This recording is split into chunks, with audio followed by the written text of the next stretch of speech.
Good morning to all of you. Welcome back to the Namaste experience on this Wednesday, very quiet, peaceful morning. As most of you know, Wednesday here at Namaste Village, we try and keep the common areas quiet so that we can listen, so that we can hear how simple the solution really is. One problem, one solution. Isn't that beautiful that the divine, God, whatever you want to call that, makes the solution to that one problem so simple? If we would only allow it to be so, if we would only relax into that solution, that we imagined a problem that isn't really there. That's the simplicity of salvation. But we have to realize that. We have to see through our real eyes what is really there, as opposed to imagining forms that are ready to attack at any moment. Most of all, the form of death itself. The greatest fear. What if I get sick? What if this happens and that happens? But the truth is, you, the truth of you, are wholly beyond all of that. Yes, your body at some point is going to be laid aside. That's fine. That's just it's like laying your clothing aside after you've been wearing it for a long time and it becomes a little threadbare. But the truth of who you are, the reality that is forever real, is forever whole, holy, and held together. So this morning we're going to have a nice parable, but I want to talk about a couple of things before. This parable, I don't know if this is a title, but I think it sums it up. It says, there's nothing more than everything. Think about that for a moment. There's nothing more than everything. Just as there's nothing less than something. That's a little puzzling, isn't it? But you might feel something. You might feel something breaking through, a radiance that begins to light bright within you. When you realize there's nothing more than everything, then why aren't we satisfied to know that everything is right here, right now? Instead of trying to choose something that we think will fill that hole. And then when that doesn't, let's try this thing and that thing and something else. Instead of realizing everything is right here, right now. You know, when I'm in Portland, my daughter and I have a restaurant that we absolutely have to visit while I'm there. And it's not really even a restaurant. It's kind of a hole in the wall. There's nowhere to sit. Ravi's already shaking his head because he knows what I'm going to say. It's called Hole Bowl. Now, they have several locations, but they're just kind of walk up places, and you might be able to sit down outside, but probably not. Usually you just take it with you. But they only have one thing on the menu: beans and rice. Now, you can get a big beans and rice or a small beans and rice. You can get extra avo if you want, or even extra sauce. But there's still only one thing on the menu: beans and rice. And boy, oh boy, are they good. Because there's only one thing on the menu, it's very easy to choose. Sometimes I'll want a big one because I'm really hungry, and sometimes maybe a small one. But we always go to whole bowl. In fact, we'll just kind of look at each other and say, whole bowl. Okay, let's go. And there's always a line because everyone on Hawthorne Avenue or whatever, wherever the other little hole in the walls are, they know that there's only one thing that's served here, and it's fantastic. It's the sauce, actually. I'll just tell you, it's just the sauce that makes it so good. And I've always loved that, to go to a restaurant where the choices are that limited. And I know that whatever I'm going to get is going to be filled with love and light and vibrancy. As opposed to my granddaughter, the place that she always wants to go is the Cheesecake Factory, a mall restaurant. And their menu is like this thick. Have you ever been to the Cheesecake Factory? My goodness, they have so many choices. It's so hard to know what to get. She gets the same thing every time, but the rest of us. So I was thinking about that when I wrote this parable. How simple the solution can be when there's very little to choose between, especially when there's only one thing, and that is everything. So let me read this, and then we'll talk about it. A particular town had two restaurants, a cafe that served two or three simple dishes, and a huge smorgasbord with hundreds of dishes rotating every hour. The two or three dishes that the cafe served were elegant and of the highest quality, both in its ingredients as well as the love with which it was made. The other restaurant, though it served more meals than anyone could ever possibly eat, was very average in quality. And though it was average, most of the town ate there and stayed away from the simple restaurant. In time, a traveler came through the town. Having heard of both establishments, he decided to visit the modest cafe first, because there was no line to get a seat. As he ate, he noticed that the food not only pleased his palate, but also nourished his spirit. The meal was prepared with such attention and devotion that each bite seemed to tell a story of the land and the loving hands that made it. The next day, the traveler ventured into the bustling smorgasbord. He was overwhelmed by the choices, but as he sampled dish after dish, he found the food to be plentiful yet hollow. The meals were made quickly and without care, their creators distant from their craft.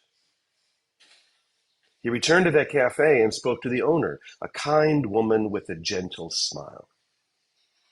Why do all your neighbors choose the smorgasbord when your food is so clearly superior? He asked her. The woman replied, Here I serve simplicity and quality, and I pour my heart into every dish. The smorgasbord serves variety and quantity, offering something new to distract and entice upon each visit. Most people seek the novelty and abundance, fearing that choosing simplicity means missing out on something. Thinking that choosing simplicity means missing out. Yet those who dine here regularly find that what seems like a limited choice becomes an expansive experience through the depth and the quality of their encounters with each dish. The traveler pondered her words and realized her wisdom was like her food, simple yet profound.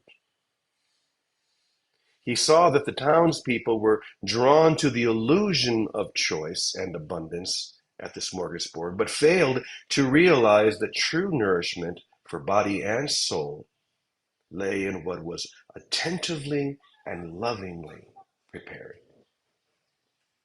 As the traveler shared his experience, gradually more townspeople visited the cafe. They discovered the joy of eating mindfully and the richness of flavors that can only be savored when food is prepared with love and intention. Over time, the community began to value the quality of their experience over the quantity. The cafe's reputation grew, not through loud boasts or bright signs, but through quiet testimonies of those transformed by the simple, rich meals they shared. And so, the little cafe taught the townspeople that in life, as with food, the essence of fulfillment lies not in endless choices or ephemeral pleasures, but in appreciating and fully experiencing the intrinsic value of less but finer offerings, seasoned literally with love and care. So that's our story for the day. It reminds me a little bit of that little beans and rice restaurant that my daughter and I love so much. I actually know the owner of that restaurant. Tally is her name, and the sauce is called Tally sauce. And everyone wants to get the recipe and know how to make Tally sauce, but even the employees don't know how to make it. She makes it at home for all of these little, I think there's 4 or 5 of these little hole in the wall restaurants around Portland. She makes them at her home. And she clearly puts so much love and attention into it. And of course, she uses the best ingredients, but that secret ingredient is always love. But it's not so secret anymore, is it? Maybe it's been secret for a very long time, but now the word is out. It's all just a matter of love. You know, I was sharing with our friend Barbara Rose, who's probably on Zoom right now.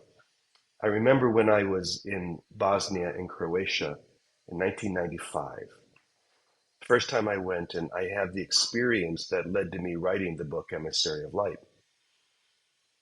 And when I first returned from that journey, I didn't know, I knew I had to share it, but I didn't know how. I didn't know what I would do. So the first thing I did was write a song. And I tried to just compress that experience into one simple idea. So this is how the chorus went. I'll just sing it for you. Here he comes. Here we go. Here and now. I started singing. Our internet seems to be a little wonky today, but here's the chorus. Sing it if you've already heard it. It's just a matter of love, love, love. It's just a matter of love, love, love. It's just a matter of love, love, love. Here and now. That's how simple this is. Right here, right now. Only love, only God, only now. I think we as a community now have been lifted to a point where we can see everything so clearly.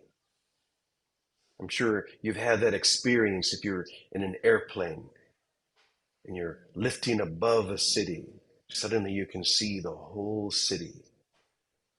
And when you go even higher, you can see the entire expanse of that whole area.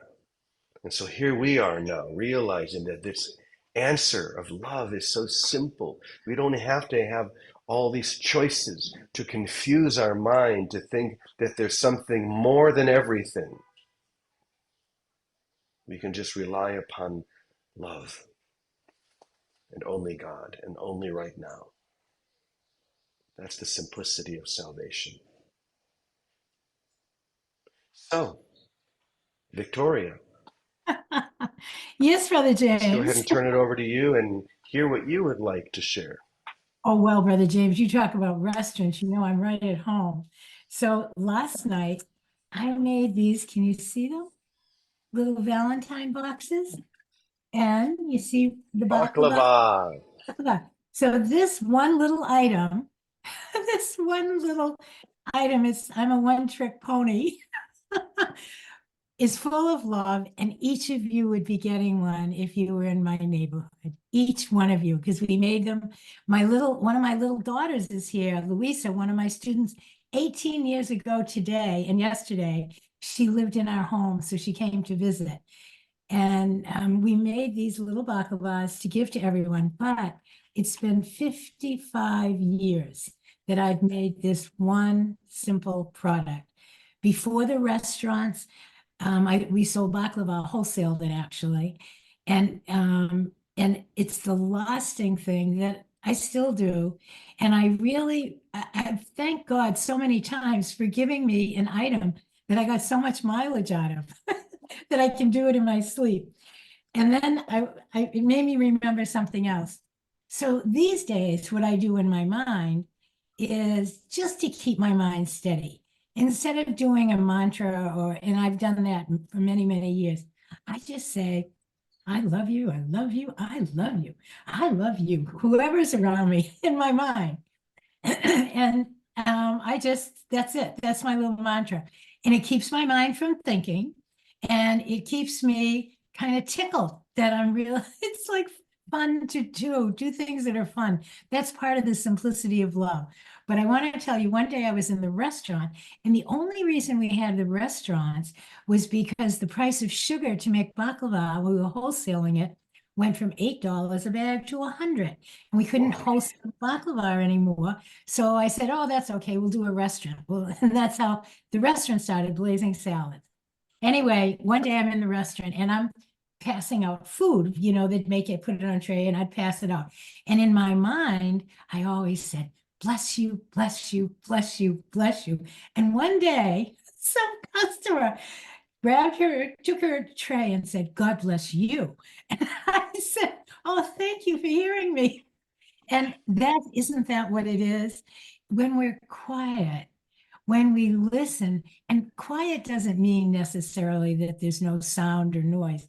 It just means there's no confusion and chatter occupying us, preoccupying us, that we're receptive to love, that we are love, we look for love, we see love.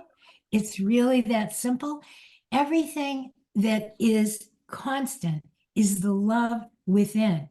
We're used to magical solutions that look outside of ourselves, whether it's for a better restaurant or a better medicine or a better friend or a better husband or a better whatever. Magical thinking looks outside of itself, and love thinking never does that.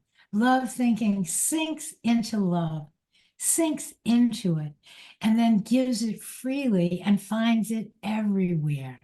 Everywhere. There's not one better than the next. There's not one worse than the next. When we connect to the love in each other, to the soul in each other, we are immediately intimate. We are immediately at home with each other. We are immediately at peace. And then whatever the conversation is, doesn't matter. It's just the outer casing, like this is just a case to hold the love of the baklava. It's just the outer casing of the message of I love you, I see you, thank you, I love you. It's really that simple. The challenge, like what you were saying, James, is to let it be that simple. Keep it that simple. And when there's a disruption, what was it? When there's a disruption, whatever it is, let it be really a useful disruption. Oh, this will bring me back to deeper love. Because if I'm upset about something, I'm depending on externals again. And I'm looking to get something rather than to rest into what is already everything within me and give of myself to this upset, whether it's a cancer or betrayal by a friend or you stub your toe, it doesn't matter. Let me welcome this in. Let me love and open. Let love be the balm. Let love be the remedy for whatever seems to be going on. And the inner remedy soothes out the outer crustings of whatever may be coming our way, because it's the help we needed to see what was in the way of the love that's resident within us. There's no upset that isn't coming from our false belief in something outside of ourselves as being important.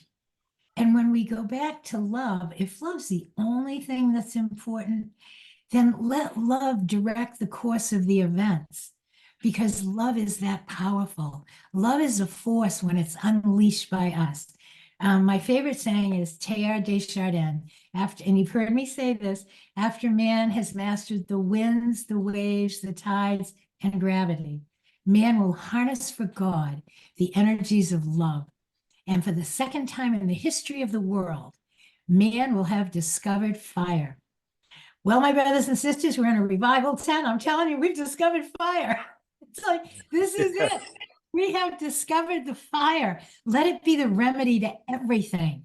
Don't discuss your situations and your options and your upsets and the past and the future and the rest of it. Oh, how will love handle this? I don't know. Let's find out. How will love handle this? This is very practical. This is not esoteric. This is not some fanciful thinking. This is eminently practical. How will love handle it? Oh, first of all, love will love me and let me be upset. Love will hold me and embrace me. I don't have to get rid of my feelings. I have to simply have my feelings. And I have to love myself through my feelings. How will love handle this? When we ask a question like that, don't have to worry about what religion you are, what traditions you believe in, where you go to church or not, or this. Oh, first day of Lent, everybody, those that are interested in that, because love is the authority and the remedy and the way. Imagine that, how efficient a system love is. It's all of it wrapped up in one. So when we greet everything, the upsets and the joys, with love, love continues to be that force, that fire that opens the way and shows us where to go, what to say, what to do.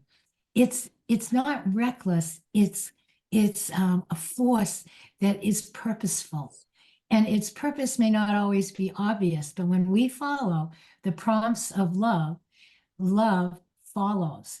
It bears fruit as love. So, Brother James, simple as that. That's what I have to say. Thank you very much. Happy Valentine's Day, everyone. I love you all. And I would really be giving you each one of these. So I am giving it to you, each one of you right now. It's incredible that Valentine's Day and Ash Wednesday fall on the same day. So we're called to remember love alone while getting ashes stuck on our forehead. So people will walk up to us all day and say, you've got some dirt on your forehead. I was thinking about what you were sharing, Vicki, and once again, I don't think we can overstress how simple this really is and how adept we are at distracting ourselves from that simplicity. Why? Why can't we just allow the truth to be simple? God is love, therefore so am I. That's all there is. It's at the core of every spiritual path, every great teacher. And yet sometimes I hear the stuff that you guys, some of you are focused on, and I'm thinking, what? Why are you doing that to your mind? All these conspiracy, ridiculous theories that are going around. Come on. Are you listening? Those are not problems. There is only one problem, there is only one solution. Stick with that. Let your mind be whole. If you want to follow every little thing that's over here, well, first of all, it's not going to work because it's just going to lead to another problem, to another problem, to another conspiracy theory, to whatever it may be. It's never going to give you what you really want. There's only one thing that's going to give you what you really want. One solution: love itself. And now that you know that, what will you do with it? We turn off the news. We shut down that computer that's giving you all that other nonsense. Sorry to be so direct, but sometimes I hear the shit that you guys are talking about is like, what? Oh my Lord. It's just a matter of love right here, right now. And I think this is a good day. The fact that it's Valentine's Day and Ash Wednesday, it's a good place to begin. So to that we say, Amen, Amen, Amen. Amen. Amen. Punto. And so it is. Namaste, everyone. We'll see you tomorrow. Lucille Ball said, Many blessings. love yourself, Valentine's Day.